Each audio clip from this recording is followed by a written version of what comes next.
Hello, and welcome to Creepycore and Folklore, the show about creatures, encounters, old tales, and myths. I'm your host, Iona Wayland, a dark fantasy author, mental health professional, and overall curious person. I want to join other spooky souls and hear about these unusual stories.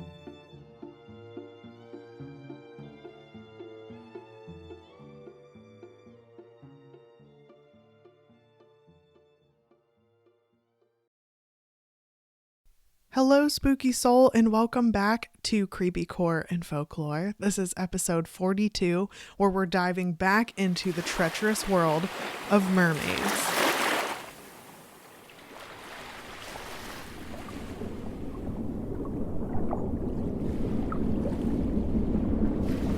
If you haven't listened to the first part, it's best if you do that. It's called MerMay Mermaids Part 1, and we're going to keep celebrating MerMay together by going more in depth with when it comes to the actual lore with these mermaids.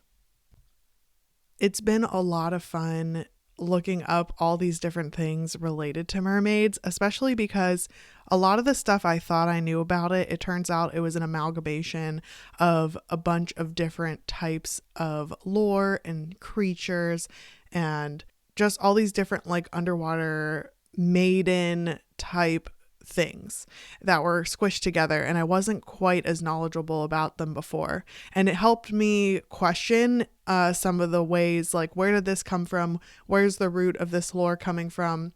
What does the surrounding environment have to do with it? And so now that we have a bit of foundation to all these different types of merfolk, we can dip our toes into some of the many stories involving our fishy friends. So sit back, take a deep breath, and let's dive in once more. We're going to start off with Atagartis. Just so you know, all my resources will be in the show notes below. But this article considers Atagartis the oldest mermaid legend in recorded history. So she's goddess of the moon, water, femininity, and her story was found in Assyria 3,000 to 4,000 years ago. It's said that Atagartis fell in love with Adad, a shepherd, and they had a daughter together. Her name was Semiramis, and she later became the queen of Assyria. Atagartis accidentally killed her husband, and she drowned herself out of guilt. So it was said that what happened was the water itself was godlike and transformed her into woman and fish, therefore making her basically a mermaid. It's interesting because this other article says that her, quote, beauty is what caused her to be blessed with that transformation. But I find it interesting how often, quote, beauty is brought up, and it's so subjective, it makes me wonder what it actually means. Because I know in MerMay Mermaids Part 1, just 2 weeks ago, I was talking about how the beauty matches the beauty standard of wherever that story was taken place.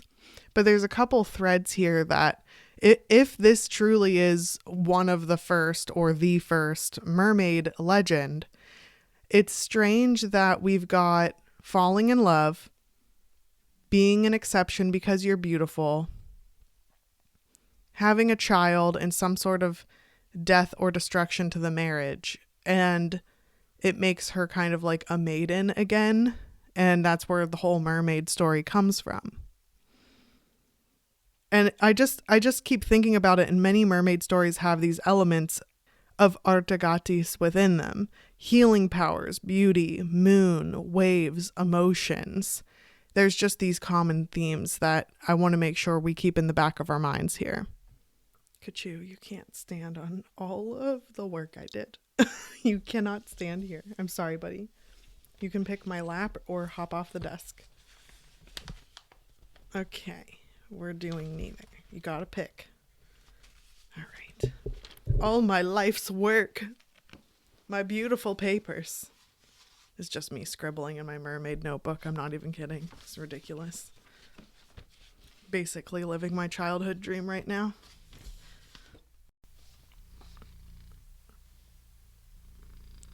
Wow. You are like so happy. Can you hear him purring?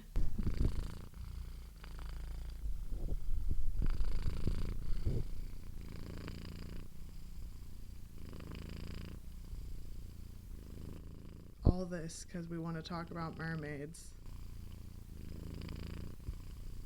I know he's a loud purr, but this seems louder than usual. Are you just like so happy it's spring now, or like what's going on? Maybe he was a mermaid in a past life.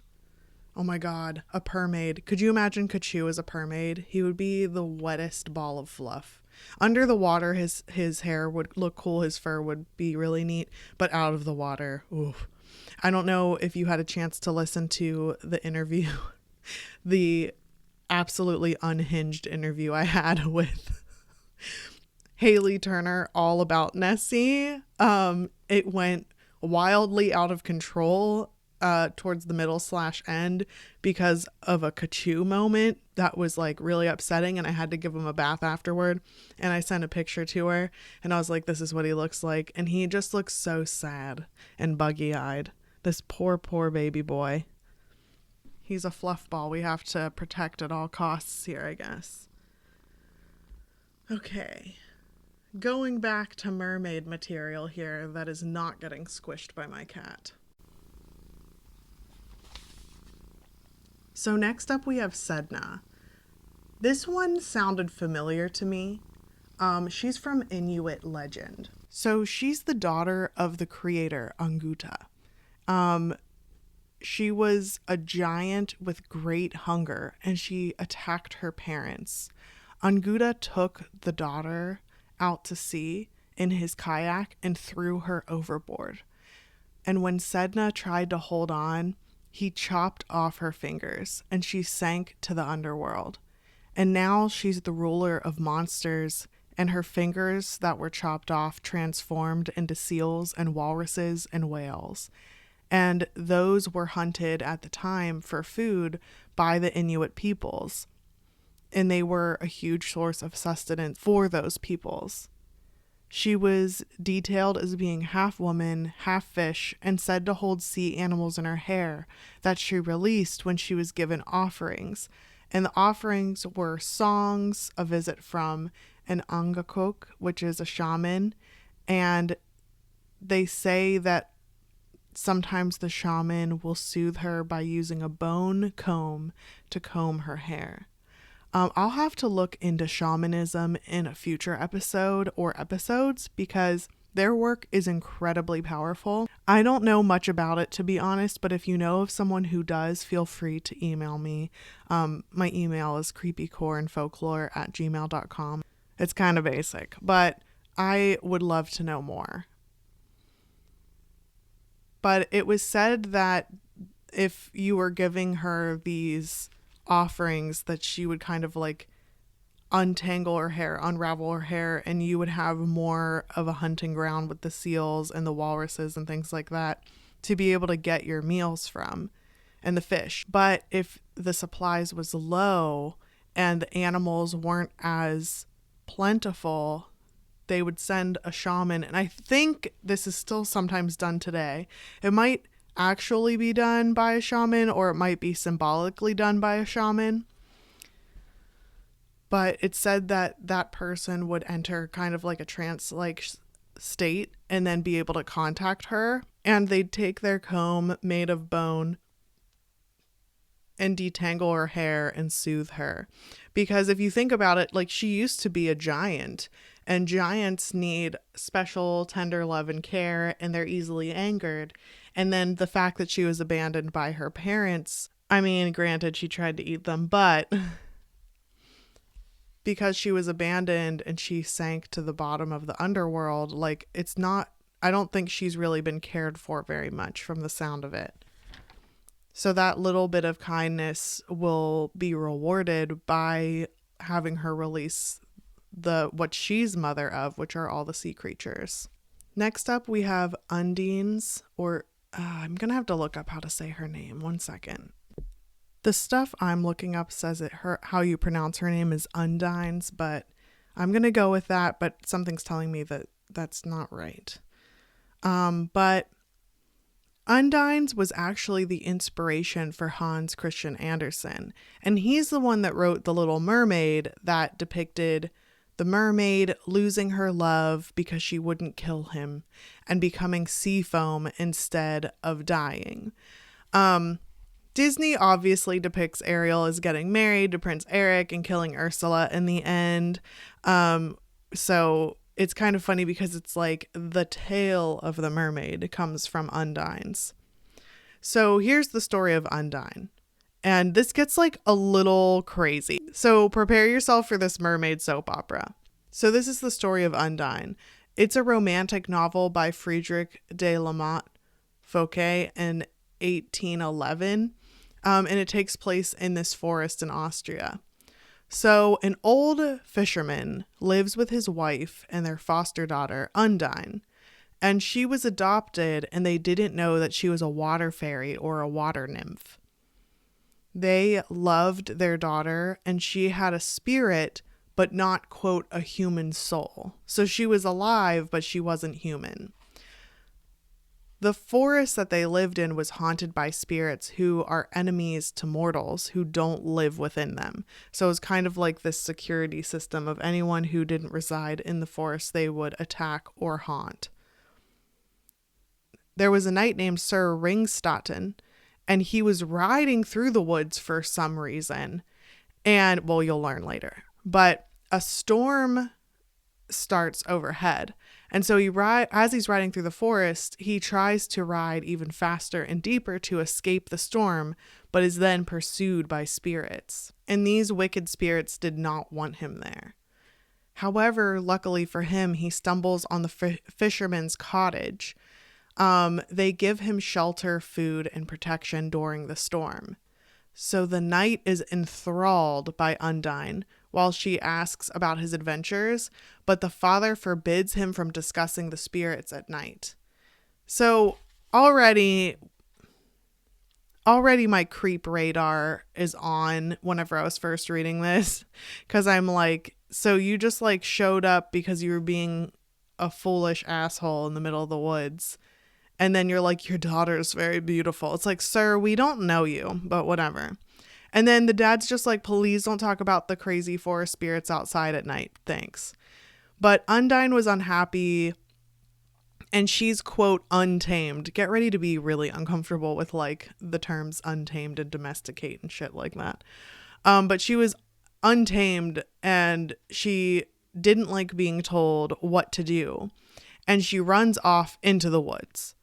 So when she does that, the storm worsens, and her father is really concerned about her. So her father and the knight search for her in the middle of these storming haunted woods. So Sir Hildebrand, which I don't think I said his name before. Sorry, his first name is Hildebrand or Hildebrand. He found her hiding safely while the storm and spirits raged, and he took her back to the cottage and tells her the story of how he got there. So he was just like, come back in. There's no reason to be upset. I'm going to tell you about it anyway, whether your dad wants me to or not. Which I know I'm cutting back in here again, but for someone who knows how to live in the middle of these haunted woods, there's probably a reason why the old fisherman said that, but whatever. I mean, his kid is a water nymph, for God's sake. Not that anybody knows that, but still, he knows how to like work around these like devilish spirits, so to speak. So here's Hildebrand Ringstatten's story. So apparently he'd fallen in love with a woman named Bertalda. And she said that if he really loved her, he'd ride through the haunted forest. Undines was jealous during this part of the story, and she ended up biting his hand. A few days later, a priest gets lost in the woods. So it's like, okay, this is random, but whatever. And he also finds the cottage. And while there, he marries Undines and the knight. And she becomes, quote, submissive and affectionate, end quote. And she, quote, gains a human soul, end quote, once married. I am really grossed out by this language in case you couldn't already tell. It's interesting that humanness, whatever that means, is seen as more like passive. When usually whenever I hear human, like I'm only human, it's kind of seen as a way to be more fallible and animalistic. So like whenever it comes to at least how I've heard it used kind of in phrasing, so to speak, is like, oh, I'm human, everyone's human, whatever. It's like, okay, we're fallible, we make mistakes, we can't be perfect all the time. It's that kind of thing. But what's really interesting is that in these folk tales, humanness was the thing to strive for, and specifically, it would make you submissive, passive, and domesticated. I also think it's really funny that marriage is seen as the thing that gave her the soul and life that is like considered human and like elite. So she moves into his castle, Castle Ringstetten. I also might be saying his name incorrectly. It might be Ringstetten is his last name and Hildebrand is his first name. There's a lot of I like Undine's name, but Bertalda and Hildebrand are like a little rough around the edges sounding. But she runs into Bertalda just randomly in his castle, who tells her a secret. So Bertalda reveals that she is the long lost daughter of the fisherman and his wife, and she proves it through a birthmark.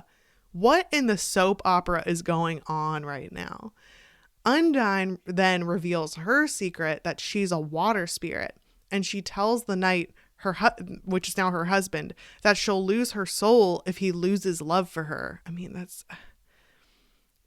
please don't tell him that, but whatever. She'd have to return to the water where Quelborn rules the waters. So Bertalda tries to live with her birth parents, meaning the fishermen, the Undine's parents, but they kick her out. And Undine feels really bad and asks her to move into the castle with them. And this is where my brain's like, so are we going to be a throuple now? Like, is this like ahead of its time? I really did not see this coming. I also think it's a little bit red flaggy that the fisherman and his wife were able to live in the middle of the haunted forest. How did Bertalda get lost in the first place? They obviously really wanted a kid, and they were able to like adopt Undine, who's like kind of described as being like rabid, basically. like they were able to do all these things and navigate all these things. Like, why did they kick Bertalda out? And how did she leave to begin with? That's never expanded upon, by the way, like why she left, but whatever. So Undine, the knight, and Bertalda all take a trip to Danube, Vienna. Quelborn rages and creates sea swells that make them all sick. So while this is happening, Bertalda says, if you had married me, a true woman, you wouldn't have these problems. Even if my parents truly are that wretched old couple, at least I don't have demons for relatives. I'm sorry, Bertalda is a bitch. Like, Undine has been nothing but nice to her. And, like, I just think that there's something. Bertalda has something wrong with her. She could have been a part of this beautiful water nymph knight throuple. And she's ruining it by being petty and, like, pushing down Undine. But the knight asked Undines to stop Quelborn. Oh, by the way, sorry, sometimes it's written as Undine and sometimes it's written as Undines. And I'm also still pretty sure that that's not the correct pronunciation. But I'm going to kind of flip-flop between the two just to cover my bases. So the knight asks Undines to stop Quelborn. So she like screams at her maker / almost like paternal root, that she's human now, and she demanded that he leave them all at peace. And the knight cried out how he regretted marrying Undine and not Bertalda. What a dick. This broke Undine's heart in two. So that's what made her half human and then half water. So she was in this semi-liquid form. And while in this semi-liquid form, while the Danube River is like raging, she slips off of the boat and into the Danube River. Quelborn immediately calms. So get this shit. Bertalda and the knight returned to the castle and got married the same day.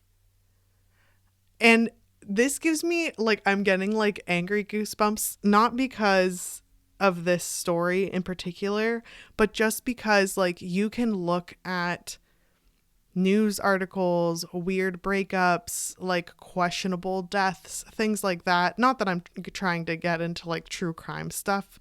But this is like pretty symbolic because this wouldn't be the first time I had heard about this quick turnaround marriage period. I don't know. The knight is shady. Bertalda is a weirdo. But wait, there's more. So there was a watery apparition that, this makes me so uncomfortable, that slid from the well and ran up the castle stairs. Oh, I don't like things coming out of wells and springs. On the farm where I like partially grew up, there's a cistern where the gravity fed spring water system that goes to it fills up, and sometimes there'll be like these there'll be creatures that get stuck in it or live in it, and you have to like, they're fine like because they're water creatures, but like a water snake or a frog or whatever, and I love frogs and snakes are fine too, but just that like something coming out of it that isn't water is like not a fun surprise to get. So this watery apparition slides from the well and slips up the castle stairs. I'm so horrified right now. And this apparition flowed under the door where the knight slept with Bertalda, his new bride. And the water reformed into a beautiful young woman. And she kissed his cheek while he slept, and he died instantly. The end. What the fuck just happened? This has such range. It started with gross fairy tale with insta-love to like a catty reality show with betrayal, like this like soap opera betrayal and like found child, like baby surprise, I think is the trope it's called. And then into an absolute horror. Like how did we get to this end? And who wrote this again? Friedrich de la Motte Fouquet. I don't know. In 1811, he was really ahead of his time because he like made like a drama horror reality folktale. Like what a mastermind. So that's the story of Undines. The next one I'm going to go over is from Haiti. So I'm going to say it like my attempted French way. I'm so sorry. But this is the story of La Sirène. So she is from the voodoo people. And I just want to take a moment to say that like voodoo is a religion. It's horrifically depicted. The depictions of voodoo can range anywhere from like super torturous and evil to like racist or like both. It's really shitty how it's been depicted or how little pieces of it have been used the way it is. So I just want to start out by saying like it is from this religion and this spirituality, but it's from the voodoo people. And what you're supposed to do is you're supposed to seek out La Sirène to unlock hidden knowledge. And you have to do so cautiously because she can lure and kill disrespectful people. She often can show up in visions and dreams to give information and secrets. And like I said, like voodoo is often portrayed in false, negative, and racist ways, but it's a belief or religion. So these are legitimate connections that people are reporting that they're having to La Sirène or La Siren. She's described as being a beautiful woman with a fish's tail for legs. She is often seen holding a mirror, and she is the like theme with her, the point of her is to be a portal between our world and the mystical world. And what's really interesting is if you listen to episode 38. It's called Mediumship and More with River Hemmons. I interviewed them and they talked about how like mirrors are portals and how they have wards around them, and like they go into way more detail about it, but it's really, if you want to give that a listen, about that kind of touches a little bit on whole mirrors and stuff like that, or if you're into like mediumship and connections with the other side, then that would be a good one to listen to. But it's interesting because I just talked with River about this, and then whenever I was doing research into this, and whenever I read this article all about La Sirène, it was really strange to see that parallel there. Like, this is a belief system that has been valid and kind of like seen as this portal for a really long time. So she lives on the boundary between our world, and she's the keeper of occult wisdom. She has a beautiful voice and is sometimes also called the Queen of the Choir. So she has musical connections. She has, this beautiful voice, and she's known for her singing and giving the gift of singing to people. But also she's said to have a golden trumpet. So if found, you will live a wealthy life. She's good luck for sailors, but can also be tapped into for positivity for the home, ships, and lottery drawings. If she's slighted, though, she will lure them to drown. She's also said to sometimes kidnap babies and raise them in her underwater lair. And not to get like all doom and gloom here, but I used to love water and swimming. And unfortunately, I have a lot of sailboat trauma and, related to certain people. And,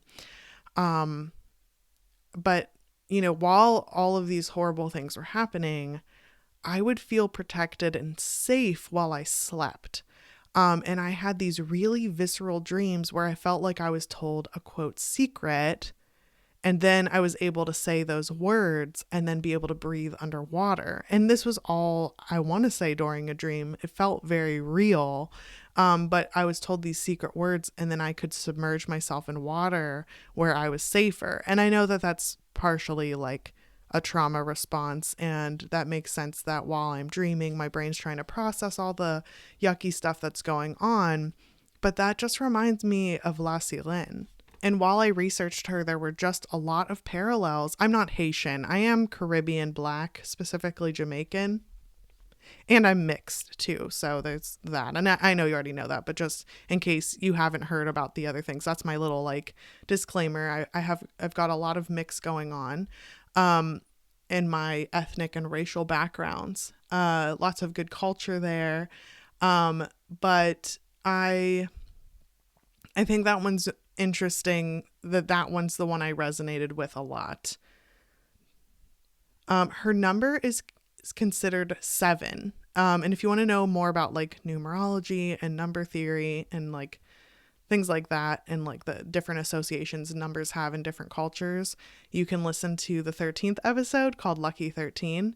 And I go over that, but 7 is a big one that shows up a lot across like religions. But she prefers champagne, which I thought was really specific to La Sirène, and her bird is considered the dove. She loves offerings of cigarettes, seashells, desserts, and perfumes. She sounds like an auntie to me. She's like, sounds like the best auntie ever. Minus the kidnapping and drowning. This article states that she is one of the, quote, most comprehensive and well-recorded images of a water spirit mermaid you'll ever find, end quote. I have to say, she's certainly my favorite so far. Next, we have Yamaya. It's pronounced Yamaya or Yamoya, or sometimes Yamoha, because there's a J sometimes in there, sometimes there's a Y. But she's a sea goddess from Africa. So specifically, because Africa is a whole freaking continent, it's specifically related to like the ethnic background of Santeria. It's an Afro-Caribbean religion, and this, of course, is reminding me of Santeria by Sublime, which I love that song so much. But anyway, so Yamaya is known as Ocean Mother Goddess. Um, so she has a couple names, Yamoha, Yamoya, Yamaya, Yoruba, or Yanoha, or Yamanya. And I really think that the root it's all the same entity or deity. It's just that depending on how the person heard her name and what their background looks like, depending on like not only locally but also if they were slave traded, there could have been different pronunciations of her as they recounted her through their oral tradition. But she's the goddess of oceans and the moon. Yes, she originated in Africa, but she moved and was worshipped across Brazil, Haiti, and Cuba. She's sometimes called Yoruba Orisha. And I've seen Orisha before, Orisha or Orisha. And she's represented as a mermaid, but also represents Mother Earth. And oh man, I should have covered her for Earth Day. Oh no. I'm sorry, Yoruba Orisha. If you want to listen to an Earth Day episode, there's another one. I think you'll like that one too. There was this really cool chant that I was able to find for the end that you can listen to. But yeah, check out my Earth Day episode if you'd like. But she's considered the mother of us all, a life giver, and a patron saint of women. I know I've talked about this before and I'll mention it again briefly, but a lot of, specifically the Catholic religion that believes in sainthood, they would convert people by saying, okay, you can still be polytheistic, just don't say that out loud, and call certain gods Saint so-and-so. And they kind of would pair up certain saints and their roles with the pre-believed gods and goddesses. I'm not saying that's what saints are. I'm not saying that should have been done or that someone's evil if they did do that. It's just that that was the way that conversion took place a lot of the time. And so if I say that a god or a goddess is also considered a patron saint, it's because those roles kind of overlapped as the belief grew and spread. She's also associated with the number 7, the colors blue and white, and the day of the week, Saturday. You're supposed to offer her watermelon, molasses, and coconut as offerings. White roses or flowers floating in the sea is considered an offering. So if you see those floating in the sea, then you know that they were giving an offering to Yamaya or Yoruba Orisha. There's this absolutely beautiful article about her specifically and how the author of that article celebrated her. And I don't remember where they were visiting, but there was this moment where there was like a white flower that followed them as they walked along the docks and along the ocean. There was like that white flower that was following them, and they felt really connected to her. So if you want to hear their account of making that connection with her, it's a really beautiful read. And of course, it's in the show notes below. So another god is Oshun, and it's spelled Oshun. And that is the goddess of divine femininity. She represents fertility, sensuality, beauty, and love. And she seems to have a lot of overlap with Yamanya. There's like a lot of overlap between the two. She's a river Orisha or goddess in Yoruba religion.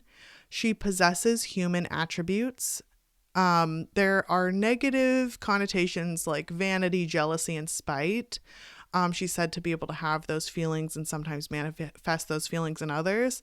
This is where I'm going to be annoying and bring my career expertise into it.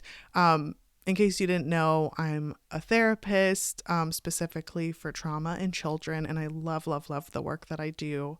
I always joke and I say, by day, I'm a therapist, and by night, I'm a podcaster and author, just to be dramatic if I'm ever asked. But I want to point out that, like, I phrased it that way on purpose, like, these things, these emotions or attributes like vanity, jealousy, and spite have a negative connotation with them, but they're not actually negative emotions or negative skills. Like each of those things or attributes, each of those things, like vanity can tell you that maybe you need to focus on yourself more, or maybe vanity is telling you that you need to be more selfless.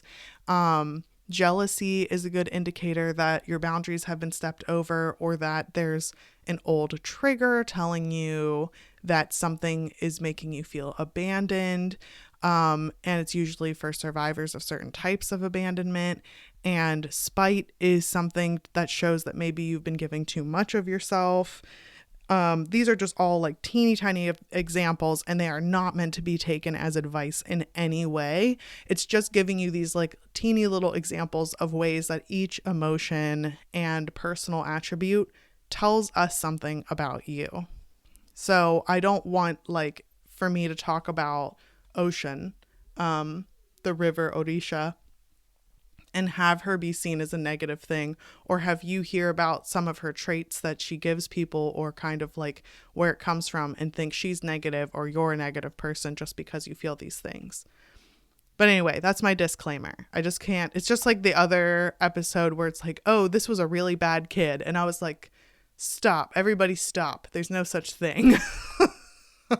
I just couldn't like keep reading this without addressing that there's no such thing as a bad feeling. Okay, now I'm done. But one of the she's also seen, Ocean is seen as one of the most powerful orishas. Typically, she's depicted in stories as a protector, a savior, or a nurturer. She's said that the first human interaction she had took place in Osogbo, Nigeria. And that is why that city is considered sacred. If you want to learn more about Osogbo, you can look up Osogbo, Nigeria, and see all of these sacred, beautiful things that have occurred there. In West African cultures, women who are struggling with infertility can go to her for help. It's said that you can like bathe in her waters, or you can submerge yourself in her divine nature, and then you can be able to reproduce and continue on with having a baby or babies if that's something that you desire. She's also associated with feminine power. She's sought after in drought and poverty, and she has traveled across nations because of slave trade. So I have a hunch that the reason Yamaya or Yoruba Orisha and Ocean Orisha were mixed is because the people needed to, like, unfortunately, if you think about slave trade, the people needed to focus on something. They were on the water so much, being shipped everywhere. They had to make peace with it. And so any god or goddess that they were able to connect with, any folktale that reminded them of home or connected them with other people that they are forced to be around, this is something that they could hold on to and pray to. I do think it's kind of beautiful, but also very, very tragic and sad how much overlap there is, because it just shows the oral tradition and the roots and how they got tangled up as slave trade continued. Next up, we have Sabrina. This is a chilling tale, which reminds me of Chilling Tales of Sabrina the Witch, but chilling tale from the Severn River in British tradition. So King Locrinus divorced or left his wife, Gwendolyn. He fathered Sabrina with another woman. Gwendolyn became envious and rage-filled, and she drowned Sabrina and her mother. And Sabrina became a river nymph, and she's now seen as a deity. Like, are you also seeing the patterns here? There's like this like vengeful thing that happens, or this generational trauma, and like the mermaids are the ones that break the trauma loop. I might be like really reading into this, but this is just like sad.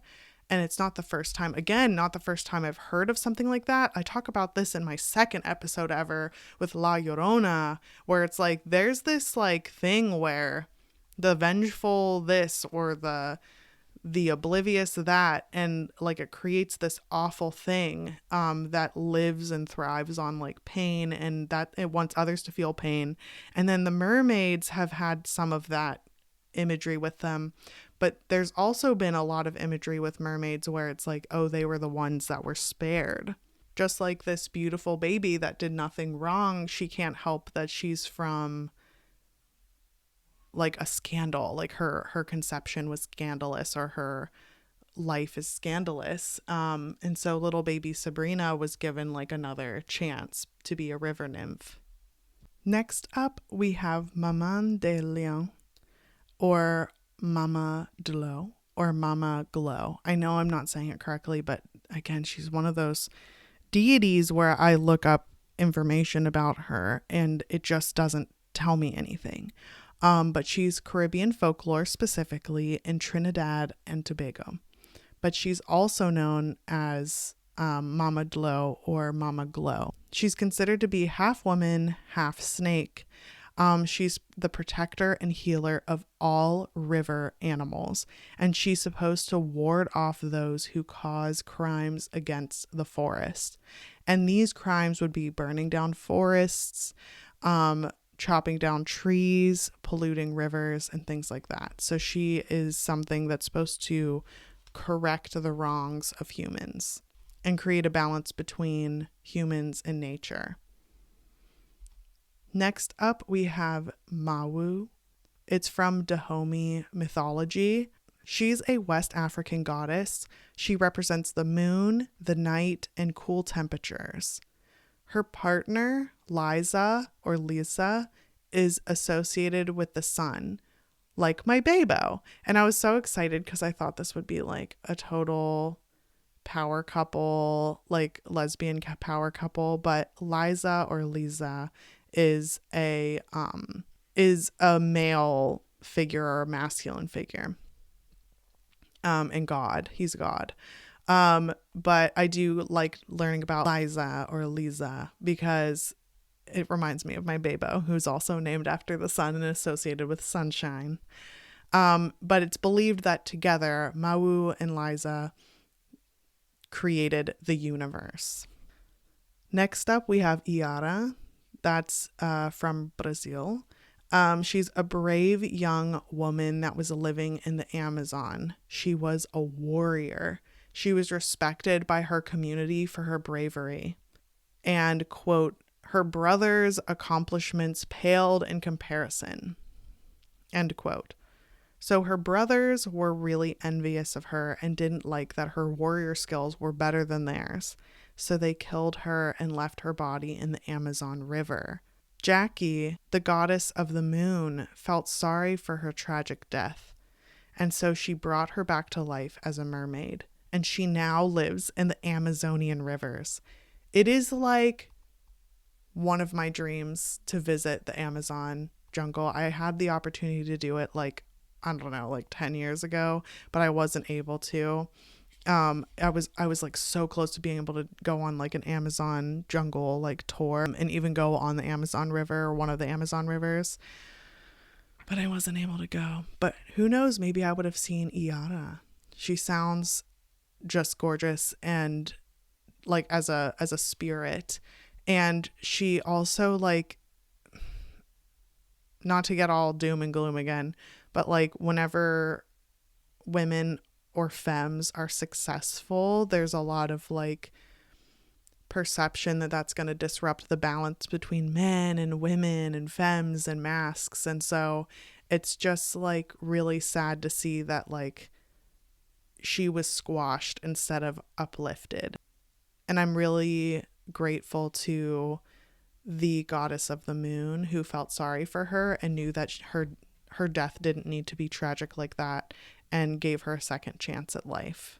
Next up, we have El Hombre Caimán. This is a Colombian folktale. This one makes me so upset. There was a man caught spying on naked women. Just a total fucking creep. And he was cursed and he was transformed into an alligator with a human head. And you probably already know this, but I'm petrified of alligators, crocodiles, and caimans. Very upsetting to me. These are all my worst fears. Like a creep smushed together with a crocodile, like, thanks a lot. But once a year, he rises from the waters to hunt human prey. And it's like, wait, couldn't you turn him into something else?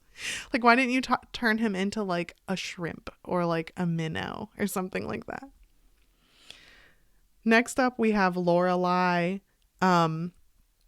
It's the name of this sheer rock on the banks of Rhine in Germany. Clemens Brentano wrote a poem in 1801 inspired by that sheer rock. And the poem portrayed Lorelei, who was jilted by a lover and then accused of killing men because of it. And so she was condemned by a bishop to nunnery. Nothing worse than becoming a nun, oh my. And then on the way to that nunnery, she climbed the rock and thinks she sees the face of her lover and falls to her death. It's so interesting because some people pronounce it Lorelei, some people pronounce it Lorelei was the woman, and then after she died, she became a Lorelei or a Lorelei, but it's just up to the person how they want to pronounce it, I guess. But Heinrich Heine wrote another poem in 1824 about the beautiful Lorelei, whose singing distracts men traveling through Rhine, and that distraction calls them to their deaths. Kind of like those bird women Siren. And that's probably why it spawned, like, sometimes I personally would get confused between sirens and Lorelei. And I thought Lorelei was like a plural form of Lorelei. I don't know. This is getting like a little in the weeds here, but all of that to say there's some overlap with Lorelei and sirens. Next up, we have Melusine, and this is from Europe. This one has a human torso with a serpent or fishtail and wings. Here's one telling of her story. She was considered the daughter of a fairy named Pressine and King Elinus of Scotland. And she agrees to marry a nobleman as long as he doesn't look at her while she bathes. He breaks his oath because apparently we're on this theme of being a fucking creep. And I can't tell in this particular folktale that she becomes this way because he looked at her, or if she was always like that and just didn't want him to find out, because it just basically was like, don't look at me without consent. But it never said like, you know, that's just like a basic human need in a relationship. And if he broke it, then she became hideous. Like this human fish, human snake, bird woman. There's a German telling that goes like this. So Melusine was this beautiful woman who was singing and attracted a shepherd, and he kissed her 3 times. And each day he visited, she turns more serpentine until he's too afraid to visit. He marries a village girl instead, but at their wedding, Melusine poisons the food and drinks with her serpent tail. She just like dips the serpent tail in and then kills everyone at the wedding. And she kind of reminds me of Undine. It's like the opposite of True Love's kiss, like with the kissing, where it's like with Undine's, she would kiss his forehead and he immediately died. With Melusine or Melusine, she poisons everyone out of spite. And there is that like, I'm going to leave you for this other woman kind of thread, like common thread between Melusine or Melusine and Undine. Lastly, we have Scylla or Scylla. Never mind, I just looked it up. It's called Scylla. That's a beautiful name. Scylla is also a beautiful name, but I like Scylla better. But she's this fish-tailed woman. She torments those traveling by sea or any kind of seafare with, I almost called this Charybdis, but it's Charybdis. But it looks like the word cherub a little bit. Which is interesting because Charybdis is a sea monster, or quote, bladder of a monster, which is very upsetting. It has flippers for arms and legs and uncontrollable thirst for the sea. So when it drinks the sea, it creates whirlpools. So Scylla was cursed by Circe when a man preferred Scylla over Circe. Her story showed up in the Odyssey, just like the sirens, and then was retold in the poem Endymion by John Keats. And again in Ulysses by James Joyce. And if you want to look up something really freaky deaky, look up Scylla. It's spelled Scylla. And you can look up Charybdis, which is spelled Charybdis. And of course, I'll include like all the information in the show notes, but I just have so many resources for this special episode because I went so in depth with it that if you want like to just look up those things, it would be perfect. Like that might be more streamlined, but Charybdis makes me very uncomfortable. Of course, Scylla's freaky, but like Charybdis looks like this unending worm of a thing. Like it looks like a worm with like razor teeth, and it's humongous. And like no wonder, like as it's drinking the ocean, it creates these whirlpools because it is just like horrific. It's like one of those big monsters that's like, I mean, I hate this author, but very Lovecraftian, dare I say, because it's just like this unknown entity that like drinks the sea. It's just horrifying. It's even more horrifying than Scylla, in my opinion. So we are almost finished with MerMay. Thank you for celebrating with me. I think that this is so at such a length that it's okay if I stop it here and I make a little end episode in 2 weeks. My first idea was to have it in one episode. I realized as I kept going and going that this would need to be separated into parts, and I was going to try and do it into 2 parts, but I think that it's okay that I kind of separated it into water creatures or merfolk, and then this episode was about the myths, and the third and final part of MerMay Mermaids will be specifically just focusing on themes and symbolism. And I'll just make sure I talk about some of the themes and symbolism that I noticed, as well as some other scholars have noticed. And that'll be the third and final part to MerMay Mermaids. I also think this kind of helps it be a little bit more digestible, and it helps us celebrate for longer. So thanks for swimming with me and learning all this new stuff. I would love to know there's clearly way more than this, but I would love to know if you have any deities that are your favorite, or any kind of god, goddess, entity type of stories that I didn't go over that you were hoping I would, or that I might maybe do that in the future. It would be really cool to hear about what resonated with you, if you learned anything that you hadn't known about before. I always find it fascinating to hear about people, like what resonates with certain people. Like I know I talked about Lassie Lynn and how she was very like heartwarming for me, and like reminded me of different times I've survived really scary stuff. And I'd love to hear if there were any in here that like reminded you of second chances or jilted love, or anything that like helped you connect with your divine feminine, because we all have that within us. And I think that's a beautiful thing to do. So yeah, thank you for swimming with me. Thank you for learning with me and letting me blab even more about mermaids. And thank you for suggesting it, because I know that this has been suggested a lot, and I'm really glad that I can kind of really take time to dedicate 3 special episodes to mermaids. I think that's lovely. But I hope that you have a wonderful week full of magic and love and support from your fellow humans. And I will see you next week.